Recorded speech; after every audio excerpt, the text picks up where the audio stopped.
नमस्कार मंडळी, आपले स्वागत आहे आपल्या माहिती मंच या यूट्यूब चॅनलवर. मित्रांनो, आज आपण संजय गांधी निराधार अनुदान योजनाबद्दल संपूर्ण माहिती बघणार आहोत. तसेच या या योजनेमध्ये नवीन अपडेट आलेली आहे, नवीन माहिती आलेली आहे. तर ती माहिती आपण व्हिडिओच्या शेवटी बघणार आहोत. त्यामुळे तुम्ही कुठे स्किप न करता हा व्हिडिओ शेवटपर्यंत बघा. आणि तसेच अर्ज प्रक्रिया कशी करायची याबद्दलही मी काही माहिती देणार आहे. त्यामुळे तुम्ही हा व्हिडिओ शेवटपर्यंत पहा आहे. तर बघूया या योजनेबद्दल माहिती.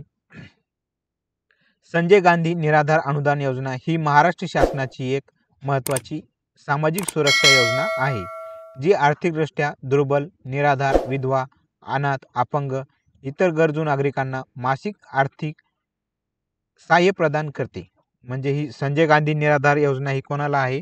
जे की आर्थिक दुर्बल आहेत, निराधार आहेत, विधवा, अनाथ, अपंग तसेच गरजू व्यक्ती यांना ही योजना आर्थिक सहाय्य देते.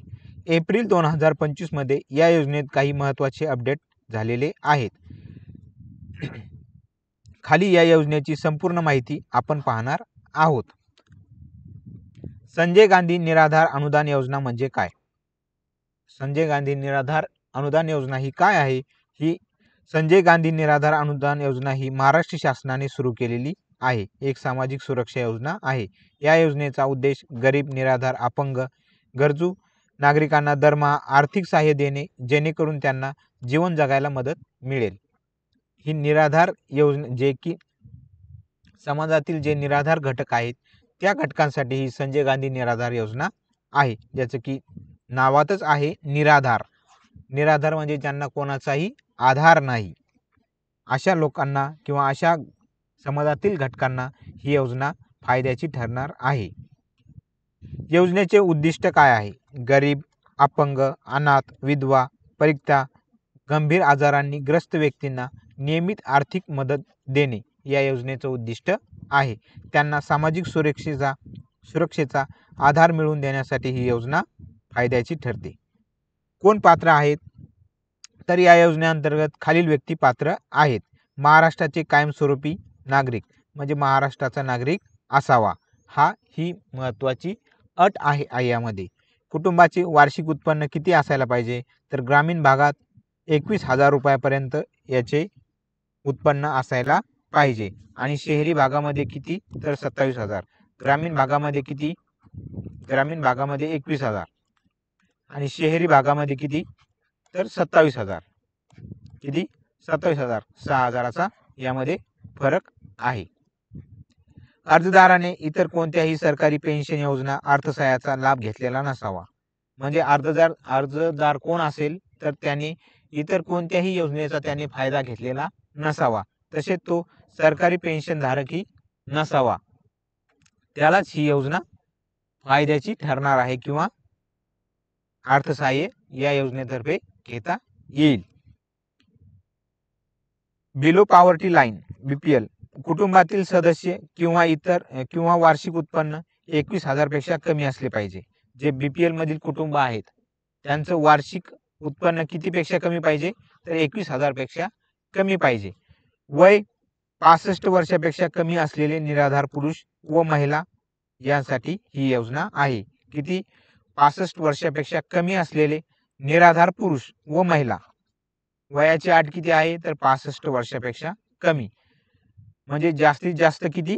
65 वर्षे. त्याच्या पुढे तुम्हाला फायदा घेता येणार नाही. मग तुम्ही म्हणता की मी 66चा झालो, मग मला फायदा घेता येईल का? तर नाही. 65च्या पुढे गेले तर या योजनेचा त्यांना फायदा घेता येणार नाही. अनाथ मुले यांच्यासाठी ही योजना आहे. सर्व प्रकारचे अपंग व्यक्ती म्हणजे हाताने कोणी अपंग असेल, कोणी पायाने असेल किंवा कोणी डोळ्याने असेल तर या सर्वांसाठी ही योजना आहे. TB, कर्करोग, एड्स, कुष्ठरोग इत्यादी गंभीर आजारांनी ग्रस्त व्यक्ती म्हणजे हे जे आजार आहेत ते जर आजार एखाद्या व्यक्तीला झाले असेल तर त्या आजारासाठी किंवा त्या व्यक्तीसाठी ही योजना आहे. विधवा महिलांसाठी ही योजना आहे. शेतकरी, आत्महत्याग्रस्त, विधवा, समाविष्ट, घटस्फोटित किंवा घटस्फोट प्रक्रियेत असलेल्या महिला यांच्यासाठी ही योजना आहे. कोणती?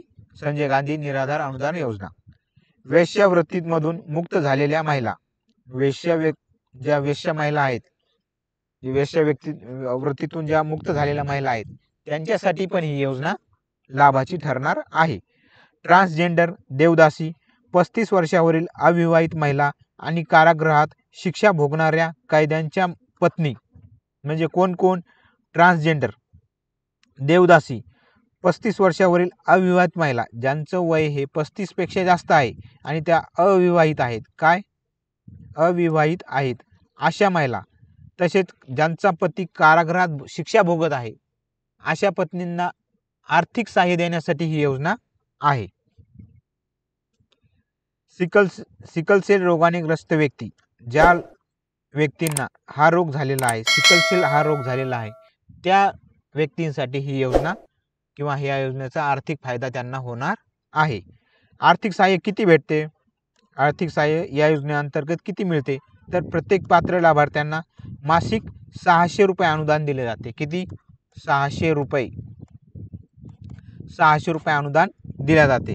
जर कुटुंबात एकापेक्षा अधिक पात्र लाभार्थी असतील तर एकूण 900 मासिक अनुदान दिले जाते. म्हणजे एकापेक्षा जर जास्त लाभार्थी तुमच्या कुटुंबात फायदा घेत असतील या योजनेचा, तर तुम्हाला किती रुपये मिळणार? तर 900 रुपये अनुदान मिळणार. हे अनुदान लाभार्थ्यांच्या मुलांचे वय 25 वर्ष होईपर्यंत किंवा ते नोकरीला लागेपर्यंत जे आधी होईल त्यासाठी दिले जाते. म्हणजे जर एखादा लाभार्थी त्यांच्या मुलाचे वय 25 वर्षे होईपर्यंत किंवा तो नोकरी लागेपर्यंत तुम्हाला हे अनुदान दिले जाईल. जर लाभार्थ्याच्या केवळ मुली असतील, एखादा लाभार्थी जर त्याला मुलीच असतील, तर त्यांचे वय 25 वर्षे होईपर्यंत किंवा त्यांचे लग्न होईपर्यंत अनुदान सुरू राहील. एखाद्या व्यक्तीला जर मुलीच असतील, त्यांना मुलगा नसेल, तर त्यांचे वय किती होईल? 25 वर्षापर्यंत त्यांना लाभ दिला जाईल. तसेच किंवा त्यांचे लग्न होईपर्यंत त्यांना अनुदान दिले जाईल. एकतर त्यांचं वय किती? 25 वर्षे होईपर्यंत किंवा त्यांचं लग्न होईपर्यंत त्यांना अनुदान दिले जाईल. यासाठी कोणते कागदपत्र आवश्यक लागणार आहेत? म्हणजे या योजनेसाठी जर तुम्हाला पात्र ठरायचं असेल तर तुमच्याकडे कोणते कागदपत्र पाहिजे? तर तुम्ही महाराष्ट्राचे रहिवासी पाहिजे, वयाचा दाखला पाहिजे, BPL कुटुंबाचा तुमच्याकडे पुरावा पाहिजे, अपंगत्व जर असेल तर त्याचं सर्टिफिकेट तुम्हाला पाहिजे, आजाराचे प्रमाणपत्र सरकारी रुग्णालयाच्या सिव्हिल सर्जन किंवा वैद्यकीय अधीक्षक यांनी जारी केलेले असले पाहिजे. ते कोणी? जर तुम्ही अपंगत्व आहेत, तुम्हाला अपंगत्वाचं सर्टिफिकेट जर तुम्हाला खाजगी व्यक्ती डॉक्टरने दिलं असेल तर ते चालणार नाही. त्यासाठी तुम्हाला सरकारी सिव्हिल सर्जन या किंवा वैद्यकीय अधीक्षकांचं यांनी जारी केलेलं तुम्हाला सर्टिफिकेट पाहिजे, तरच तुम्हाला या योजनेचा लाभ घेता येईल. बँक खात्याचे तपशील, तुमच्याकडे बँक खातं असलं पाहिजे, म्हणजे तुमचं बँक खातं असायला पाहिजे. उत्पन्नाचे प्रमाणपत्र, तालुका कार्यालय किंवा तहसील कार्यालयाद्वारे जारी केलेलं उत्पन्नाचं प्रमाणपत्र तुमच्याकडे पाहिजे. वैद्यकीय प्रमाणपत्र, जर अपंगत्व असेल, आजार असेल तर त्याचं प्रमाणपत्र पाहिजे. विधवा असल्याचे प्रमाणपत्र जर लागू असेल तरच विधवाचे प्रमाणपत्र तुम्हाला पाहिजे. मृत्यू प्रमाणपत्र, पती पत्नीचा मृत्यू झाल्यास, जर एखाद्या व्यक्तीचा मृत्यू झाला असेल तर त्याचं प्रमाणपत्र तुम्हाला पाहिजे. तुमच्याकडे राशन कार्ड पाहिजे, पासपोर्ट साईजचे फोटो पाहिजे आणि आधार कार्ड पाहिजे. आधार कार्ड खूप महत्त्वाचे आहे. आधार कार्ड तुमच्याकडे पाहिजे, पासपोर्ट फोटो पाहिजे, राशन कार्ड पाहिजे. तर नवीन अपडेट काय आलेली आहे हे आपण बघणार आहोत. एप्रिल 2025 मधील अपडेट आहे. एप्रिल महिन्याचे अनुदान जमा, एप्रिल 2025च्या अनुदानाची रक्कम लाभार्थ्यांच्या बँक खात्यात जमा झाली आहे. जर तुम्ही लाभार्थी असाल तर तुमच्या खात्यात रक्कम जमा झाली आहे का ते तपासा. जर तुमच्या लाभार्थ्यांच्या बँक खात्यामध्ये जी रक्कम आहे ती जमा व्हायला सुरुवात झालेली आहे आणि ती आली का आहे ते तुम्ही एकदा चेक करा. याचा एक GR जारी झालेला आहे. सामाजिक न्याय विभागाने नवीन शासकीय निर्णय जारी केला आहे, ज्यामध्ये अनुदान वितरणाच्या प्रक्रियेतील सुधारणा आणि DBT डायरेक्ट बेनिफिट ट्रान्सफर प्रणालीद्वारे निधी थेट लाभार्थ्याच्या खात्यामध्ये जमा करण्याची व्यवस्था करण्यात आलेली आहे. तुमच्या खात्यात पैसे कशाद्वारे येतात तर या DBT द्वारे येतात. म्हणजेच काय, डायरेक्ट बेनिफिट ट्रान्सफर. यामध्ये कोणाचाही हस्तक्षेप राहत नाही. सरकारने जसे पैसे टाकले तसे तुमच्या अकाउंटमध्ये पैसे येतात. दुसरा व्यक्ती यामध्ये हस्तक्षेप करत नाही. त्यामुळे तुम्ही पैसे आले का एकदा चेक करा आणि कमेंट बॉक्समध्ये आपल्याला कळवा. आता याची अर्ज प्रक्रिया कशी आहे तर दोन्ही ऑनलाईन पण करू शकता आणि ऑफलाईन पण करू शकता. ऑफलाईनसाठी तुम्हाला तहसील कार्यालय, तलाठी कार्यालय किंवा समाज कल्याण कार्यालय जाऊन फॉर्म भरावा लागेल. कुठे कुठे तहसील कार्यालय, तलाठी कार्यालय, जवळ कोण असतो आपल्या तलाठी, त्यामुळे तलाठ्याकडे देऊन टाकायचे आपले जे जे कागदपत्र आहेत ते. आणि तसेच जिल्हा समाज कल्याण कार्यालय यामध्ये तुम्ही ऑफलाईन अर्ज करू शकता. सर्व आवश्यक कागदपत्रासह अर्ज भरा आणि संबंधित कार्यालयात जमा करा. तुमचे जे जे कागदपत्र महत्त्वाचे आहेत ते त्याला जोडा आणि कार्यालयात जमा करा. त्यामध्ये त्रुटी आढळता कामा नये, नाहीतर तुम्हाला पैसे भेटणार नाहीत. संबंधित अधिकाऱ्याकडून अर्जाची पडताळणी होईल. जे तुम्ही अर्ज केलेला आहे त्यासाठी एखादा संबंधित अधिकारी आहे तर तो तुमची अर्जाची पडताळणी करील आणि ठरवेल की बाबा याच्यामध्ये काही त्रुटी असल्या तर तुम्हाला तसं कळवल्या जाईल आणि नसेल तर तुमचा अर्ज स्वीकारला जाईल. मुदतीनंतर बँक खात्यावर थेट अनुदान जमा होईल. जर सरकारने जी काही मुदत दिलेली आहे त्या मुदतीमध्ये तुमच्या अकाउंटमध्ये पैसे जमा करण्याचं काम हे सरकारचं असेल. कोणाचं? सरकारचं असेल. सरकार तुमच्या खात्यामध्ये ते पैसे जमा करील.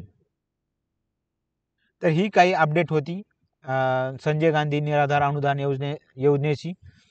तुम्हाला हा व्हिडिओ कसा वाटला ते कमेंट बॉक्समध्ये नक्की कळवा आणि आवडल्यास लाईक, शेअर आणि सबस्क्राईब करायला विसरू नका. धन्यवाद.